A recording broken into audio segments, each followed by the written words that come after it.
Hare Krishna, this is Govardhan Leela.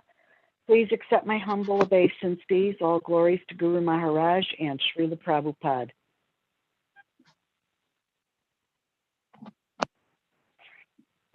Is anybody on the call?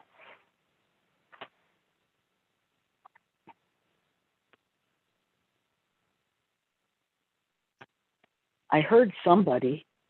I just don't know who was on the call. Supposedly there are 3 people.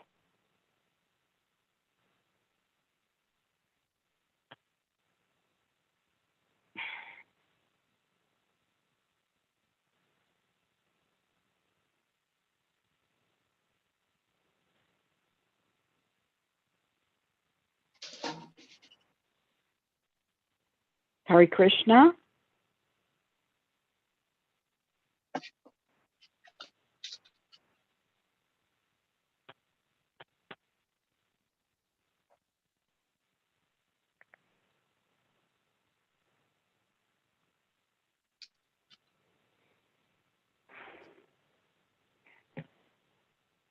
Hare Krishna.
Hare Krishna, Mataji. Is somebody on the call?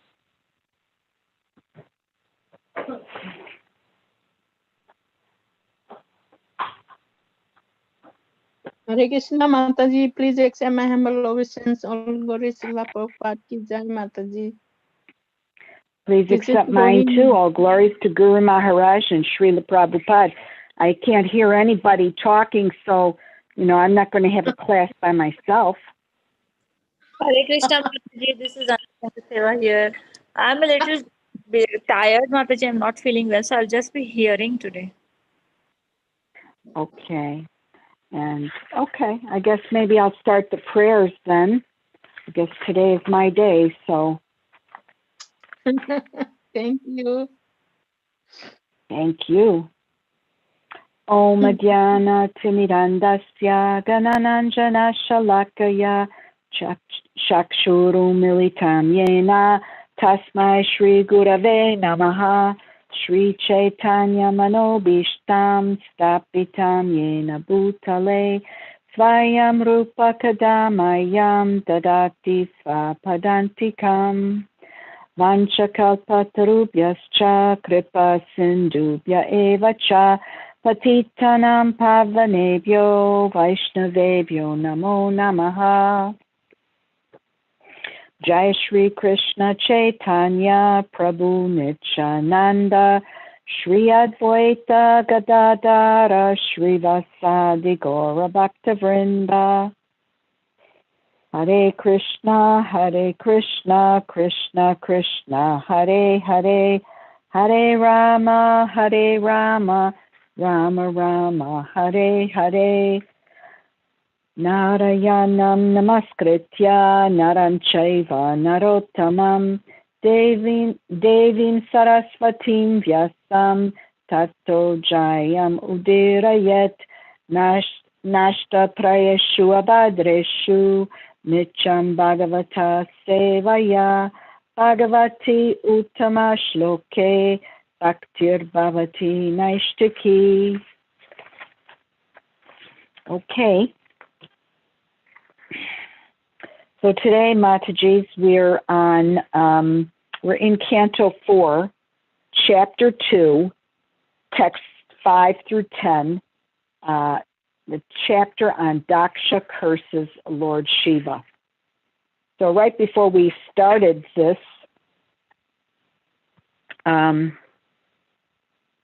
we understand that there's a problem between Lord Shiva and Daksha. And that Daksha, it's very hard for Vidura. He's asking, he can't understand how is it possible that Daksha could be so upset with Lord Shiva. And Lord Shiva, of course, is his son-in-law, who is married to his daughter, Sati. So Daksha gave his daughter Sati, he had 13 children, 13 daughters, and he is responsible for populating the planet. Okay, he is one of the progenitors to populate the planet. And he's gives his daughter Sati, who's one of his, favorite daughters, gives his daughter to Lord Shiva in marriage. And Daksha has an issue with Lord Shiva. And so he just, Vidura cannot understand this because Lord Shiva is considered, he's the best among the gentle, okay? And so for Daksha to have a problem with him, it's very hard for him to understand this. And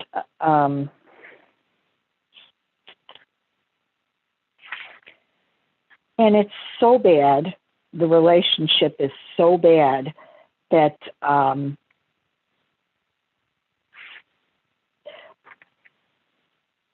he can't,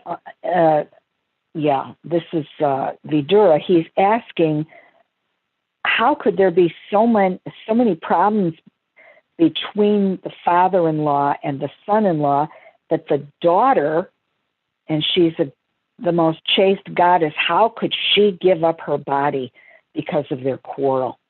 Okay, so it was pretty bad. And so that's where we are when we start text 5. And we understand that, there was a large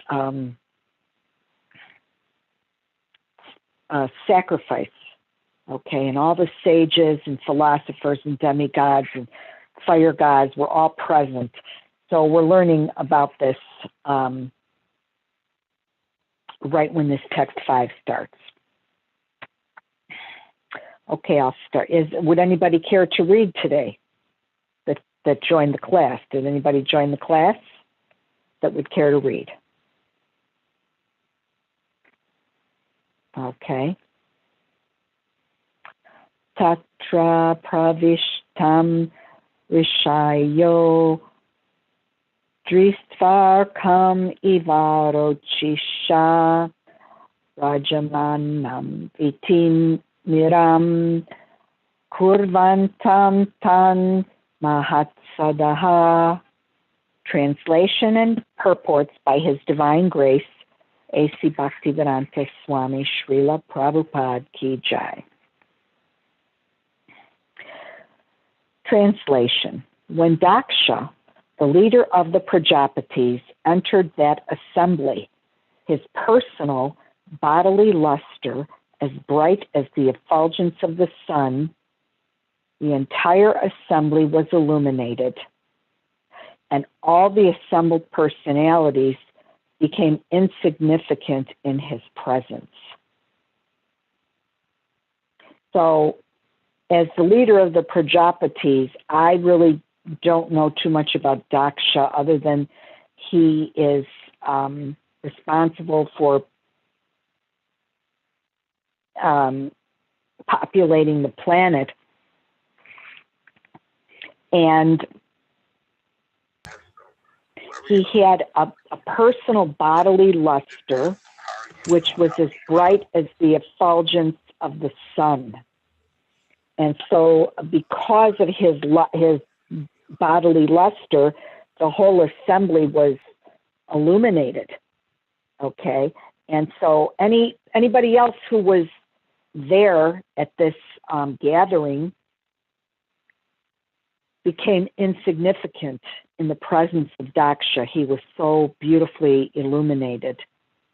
So I don't, maybe somebody can help me with why he is so, I mean, obviously he is a very, I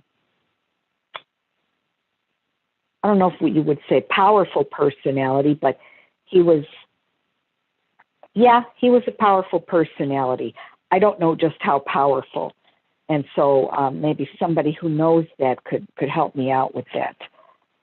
Okay, there's no purport here, so I will get right to text 6. Udatishtan sadasyaste svadishnya sahagnayaha rite virincham sarvam cha tadvasakshipta chetasaha. Translation: influenced by his personal bodily luster, all the fire gods and other participants in that great assembly, with the exceptions of Lord Brahma and Lord Shiva, gave up their own sitting places and stood in respect for Daksha.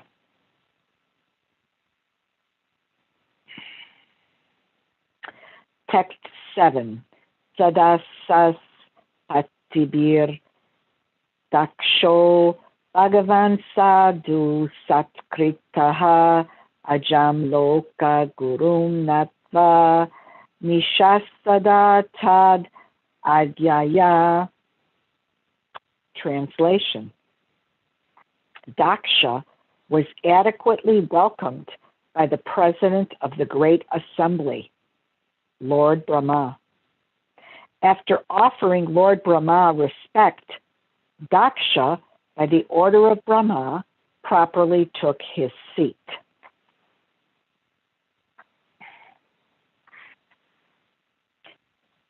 Text 8. Pranishanam ridam drishtva namrishyatad anadritaha uvacha vamam shakshurbyam abhifikshya iva. A translation: before taking his seat, however, Daksha was very much offended to see Lord Shiva sitting and not showing him any respect. At that time, Daksha became greatly angry, and his eyes glowing, he began to speak very strongly against Lord Shiva. Purport: Lord Shiva, being the son-in-law of Daksha, was expected to show his father-in-law respect by standing with the others. But because Lord Brahma and Lord Shiva are the principal demigods, their positions are greater than Daksha's. Daksha, however, could not tolerate this, and he took it as an insult by his son-in-law. Previously also, he was not very much satisfied with Lord Shiva, for Shiva looked very poor and was niggardly in dress.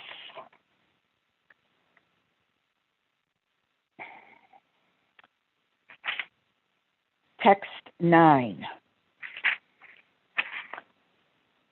Shriyatam Brahmarshayo me Sahadeva Sahadnayaha Sadhunam Bruvato Vritam Nagyanan Nacha Matsarat. Translation.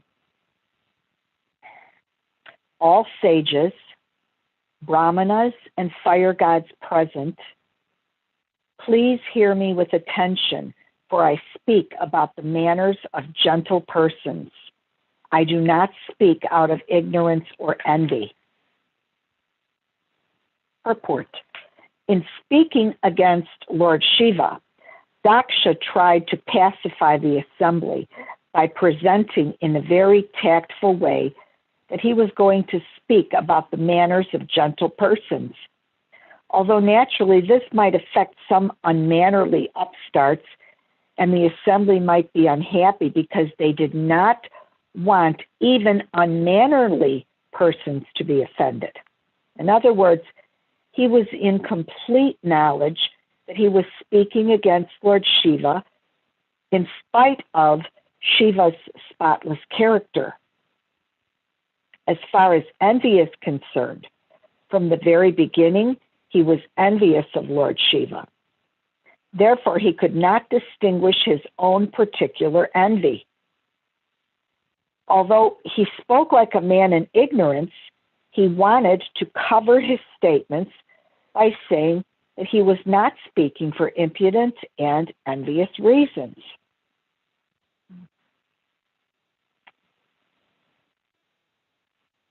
Text 10.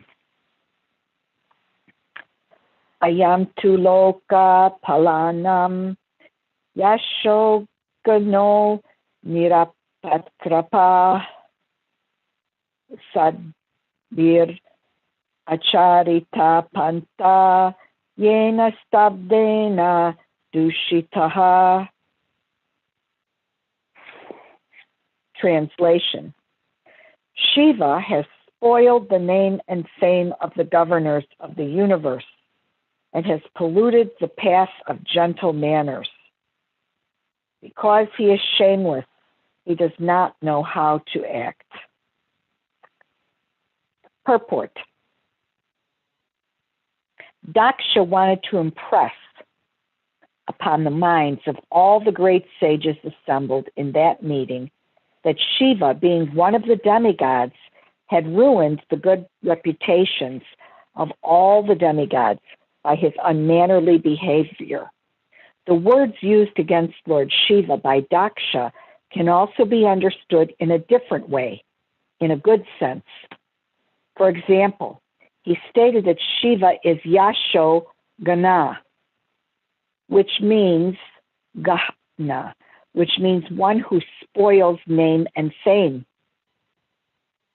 So this can also be interpreted to mean that he was so famous that his fame killed all other fame. Again, Daksha used the word nirapatrapa, which also can be used in two senses. One sense is one who is stunted, and another sense is one who is the maintainer of persons who have no other shelter. Generally, Lord Shiva is known as the Lord of the Bhutas, or lower grade of living creatures. They take shelter of Lord Shiva because he is very kind to everyone and is very quickly satisfied. Therefore, he is called Ashutosha. To such men who cannot approach other demigods or Vishnu, Lord Shiva gives shelter. Therefore, the word Nirapatrapa can be used in that sense. Okay, has anybody else joined the class?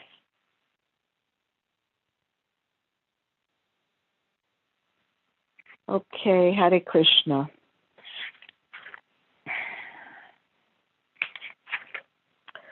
Okay.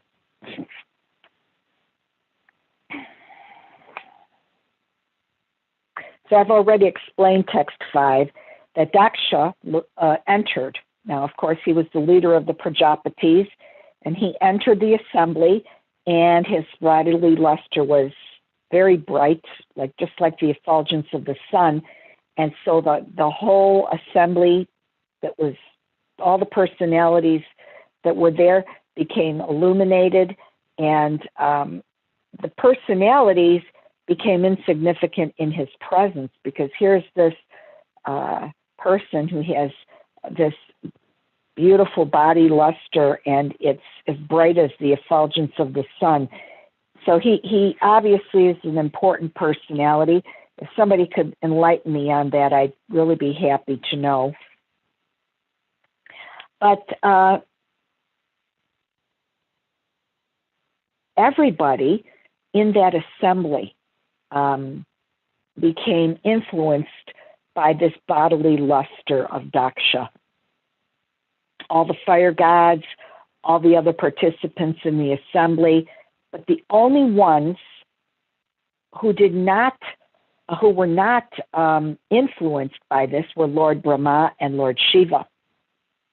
Okay, and all the other participants in that assembly gave up their seats in respect for Daksha. Knowing him to be this important personality, they wanted to show their respect, and obviously he's an elder, so they all gave up their seats so that he, could take a seat, and to show respect for him. And of course, Lord Brahma and Lord Shiva did not do this. Now, Daksha was properly welcomed in the assembly by Lord Brahma. Lord Brahma was the president of the assembly. And Lord Brahma offered his respect to Daksha, and Lord Brahma offered him the seat. He said, please take your seat, and this was showing respect. Now, in the previous translation, it said that Lord Brahma and Lord Shiva did not give up their own seating places, but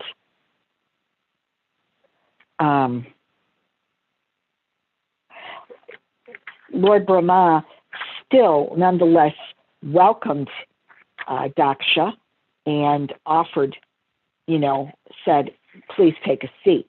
So that was adequate enough for Daksha to be satisfied. But then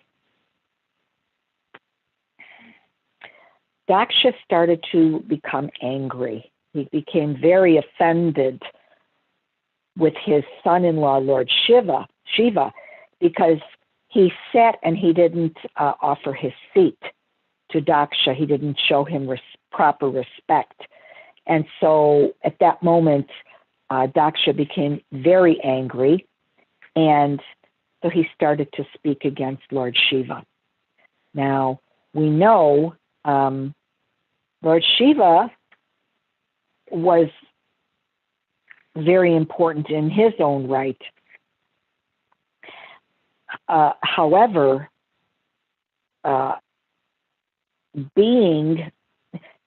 Lord Brahma and Lord Shiva are both principal demigods. So their positions are greater than Daksha's. However, Daksha could not tolerate that they were greater than him, because what he could not tolerate was that his son-in-law was supposed to show him respect by standing up with all the others, okay, to offer him his seat. And so Daksha took it as a big insult, okay, by his son-in-law. And even before this incident, Daksha was not very happy with Lord Shiva, okay? Shiva did not dress very nicely. he looked very poor. Well, we know that Lord Shiva was a renunciant, okay? He was very much on the renounced platform, and, you know, he would meditate, and he didn't even have a house to live in, okay? And he never constructed a home for his resident. He lives under a tree, and he's always detached from all worldly things, okay?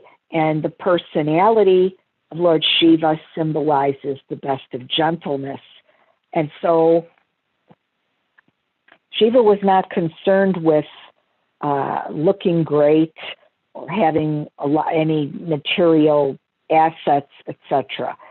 And so Daksha, as the father-in-law, you know, this is his daughter, whom he really is affectionate toward. He sees that his son-in-law looks pretty sloppy and, you know, doesn't even provide a proper place for his wife. So Daksha was not happy with him right from the get-go, even though he had given Sati in marriage to Lord Shiva. Okay. Now,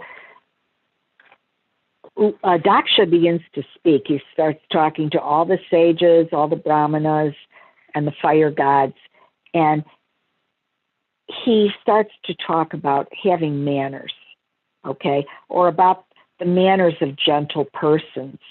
And he says he doesn't speak out of ignorance or envy. So, but in the purport, Prabhupada says that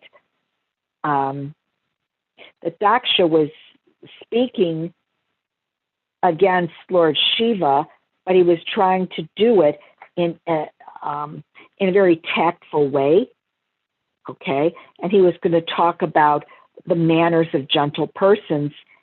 But in this case,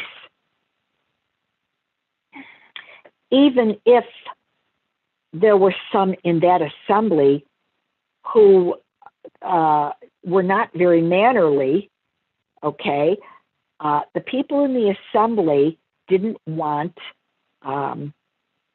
anybody to be offended. So that means, in this case, they didn't even want Lord Shiva to be offended. The fact that he did not stand up and show his respect to his father-in-law, even so, people in the assembly could be, you know, become very unhappy because they didn't want any disturbances, okay? They didn't want anybody to be offended. So, but Daksha was completely aware that he was doing. He was aware that he was speaking against Lord Shiva, even though Shiva had spotless character, okay? And then Prabhupada explains that Daksha was envious of Lord Shiva right from the get-go. Okay, there was envy there. And so he couldn't, you know, since he was envious right from the get-go, right from the start, he couldn't even tell just how envious he was, okay, in this particular instance. So he wanted, even though he was speaking like a man of ignorance, okay, who was in the mode of ignorance, he wanted to cover that up by saying he was not speaking for ignorant, out of ignorance or envy. So he, you know, it's just like when somebody it's almost like some people, they don't even want to admit that they have any faults sometimes. So they say, well, you know, I'm not doing this because I'm jealous, or I'm not doing this, you know, because I'm ignorant. It's just I have to make my point here. And in reality, the person could very well be hiding the fact that they have those feelings of envy.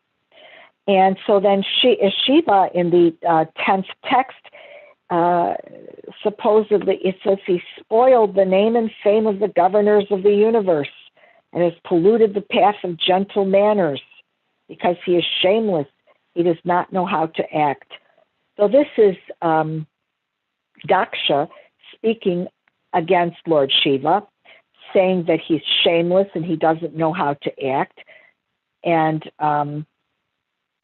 that he doesn't have gentle manners, okay? Or he's polluted the path of gentle manners because he, once again,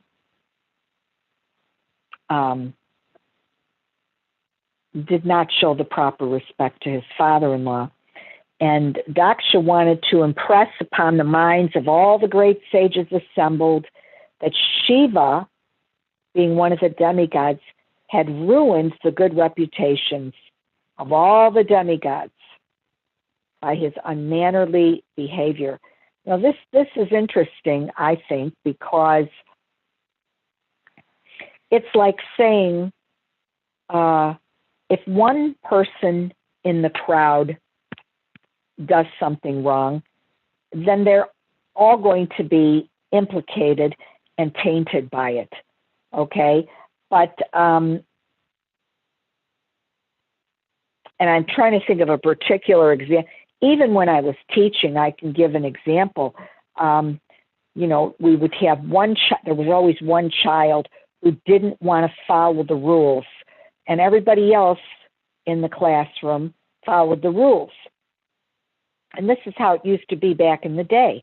Not today, but back in the day when I first started teaching, if that one child misbehaved, everybody in the classroom would receive a punishment. Like they would all have to stay 10 minutes extra after school, or they would all have to write an assignment because of that one child. And so it was like everybody was implicated because of this one student who was bad. Now, obviously, we don't do that anymore. If we do that today, we can get in a lot of trouble. But Daksha's saying, okay, so because Shiva's not behaving properly, he has very poor manners in this situation, then that's going to ruin the reputation of all the demigods. Okay. However, Daksha did it in such a way that there were two ways you could understand what he was saying. Okay. He could say he was saying these things against Lord Shiva, but in another way, it could be understood in a good way. For example, he stated that Shiva is Yasho Gahna. It means one who spoils name and fame. So this could mean that he was so famous that his fame killed all other fame. Okay, nobody could be more famous than that person. The Lord Shiva was so famous. Okay, so he had like a double. They call it like a double entendre, a double meaning in that sense, and also when he used the word Nirapatrapa. Okay, and that can be used two ways. One who is stunted, and then in another way, one who's the maintainer of persons who have no other shelter. Now it says, Prabhupada says here that Lord Shiva is known as the Lord of the Bhutas, or lower grade of living creatures. Now, Lord Shiva is, actually it was explained, I believe it was text 2, it's just that Lord Shiva is the spiritual master of the entire world, okay? And also, he sometimes, he would give shelter to the ghosts. He would reform people who were demons, and people who were not godly. So he was the spiritual master of everyone. And both the dull and the demoniac and the highly learned Vaishnavas. So he was the greatest okay, of all Vaishnavas. And so as a spiritual master, the only thing he would have trouble, Lord Shiva, because when he would help people he touched the material world. And this is what Guru Maharaj explained that to me this morning. Like, for instance, we know that Lord Brahma is also a spiritual master, okay? However, when Lord Balaram, and not Brahma, Lord Balaram is the original spiritual master. Excuse me. But Lord Balaram, he never is influenced by the material modes. He's never touched by the material world. Whereas when Lord Shiva appears in the material world, he has to deal, with the lower grade of living entities or living creatures. Okay, and so sometimes that can cause him trouble because he's dealing with the material world. And a lot of living beings take shelter of Lord Shiva because he's very kind and quickly satisfied. And that's why they call him Ashutosha, okay? And people, let's say, there are certain living entities, creatures, that they can't approach other demigods or Vishnu, but Lord Shiva will give them shelter, okay? So therefore the word Nirapatrapa can be used in that sense. So, and at this point, I'm still not certain what's happening here with Daksha. He's kind of trying to be tactful, but it's not looking too good for Lord Shiva at this point. So anyway, that's all I have to say about these 5 verses. Does anyone have anything they'd like to correct, clarify, or just make comment? Hare Krishna Mataji, thank you for a very wonderful class. Sorry, I could not read. Yeah, so you were asking about Daksha's position. So I'll just share whatever I know. Oh, sure. Yeah, Daksha, whatever I know is that Daksha is the Prajapati and he is asked to populate the world. And right. So he first he has many sons, but then Narad Muni, he tells his sons that, oh, this world is not fit for you. So they take renunciation. And then he has daughters, and all his daughters are married to different sages. One is married to Kashyapa, Aditi, and from her many demigods come.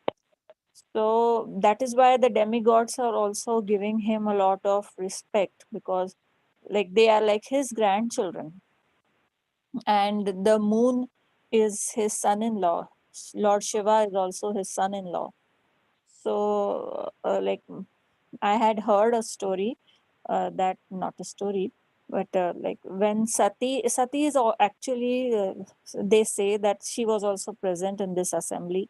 And then later she asks Daksha that, why didn't you stand up? Because I know you are the Lord, but still you are also his son-in-law.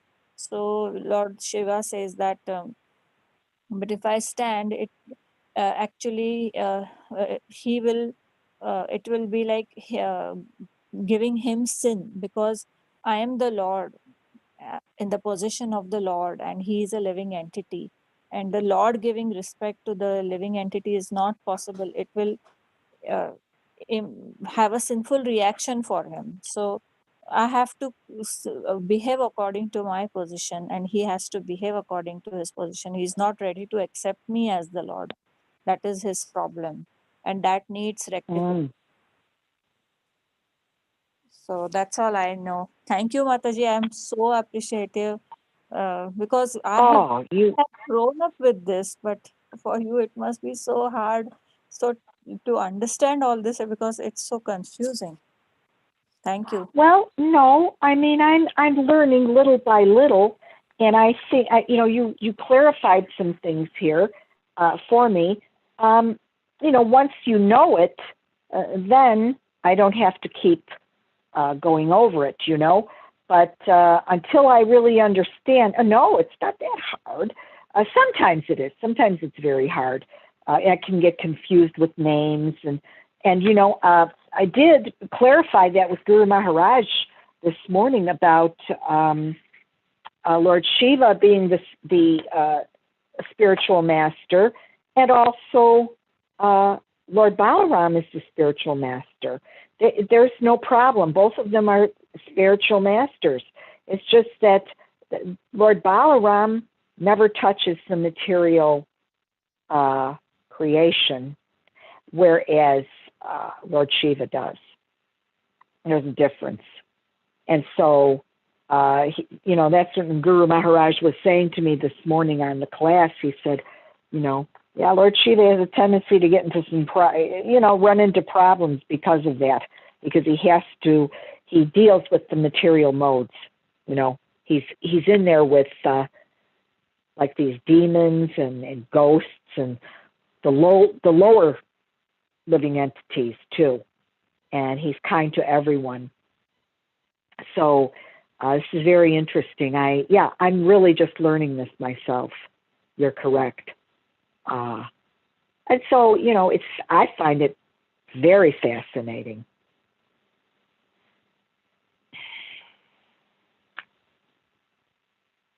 And it's really giving me a lot of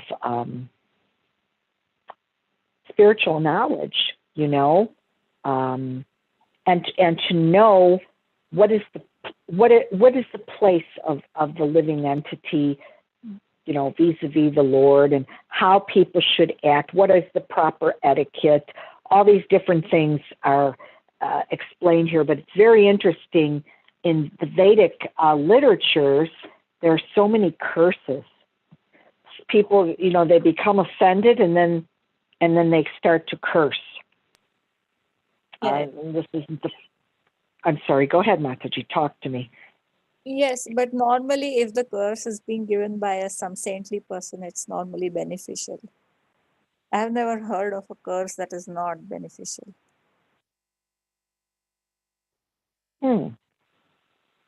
Well, sometimes they have to take the curse. They can't take it back once they give the curse, but yet they can mitigate the severity of the curse at some points. Yes. I've seen that happen, but they have to let the curse go through. That can be very...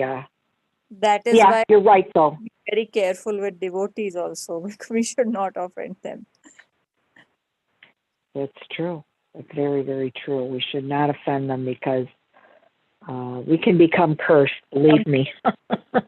And if we don't know at what level that devotee is, it might come true. Yeah. And sometimes we don't know how advanced they are. And, especially like if we walk into the temple room and let's say there are two sannyasis there, and I was told, if you were going to sit on the Vyasasana and there was a sannyasi in the room, you would always offer to let that sannyasi speak instead of you first, and most of the time they would say, no, that's okay, you speak, but you have to offer it to them. Yes? Yes, Mataji. Or at least from your Vyasasana, you have to show them respect, bow down or whatever. Well, it's interesting because let's say you have a temple president in the room who's going to give class that day, and then there's a sannyasi who walks in. It's my understanding that if that temple president is not a sannyasi, he or she would have to offer that Vyasasana to the sannyasi first. even if they refuse it, they have to offer it. That's my understanding. And so I know I must sound, when I'm saying these things, I must sound like I don't know anything, but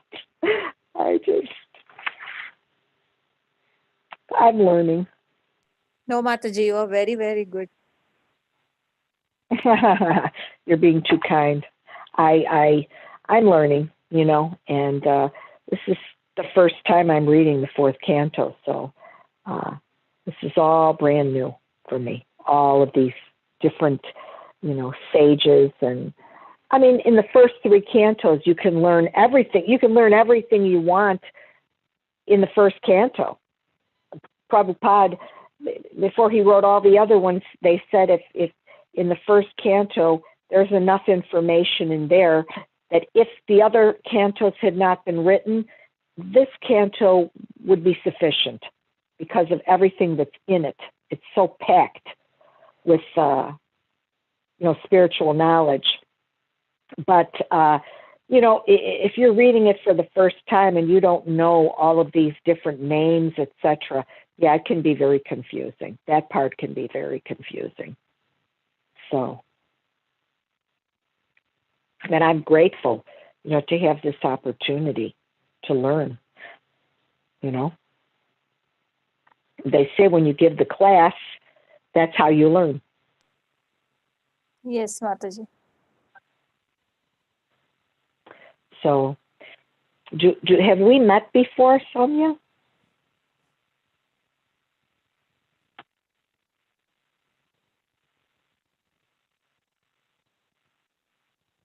Yes. Okay. Well, I guess that's all I have for today. If does anybody else want to add anything?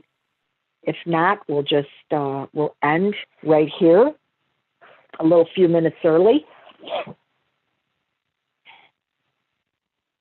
Okay. Thank you very much for being there for me. Srila Prabhupada Ki Jai. Hare Krishna.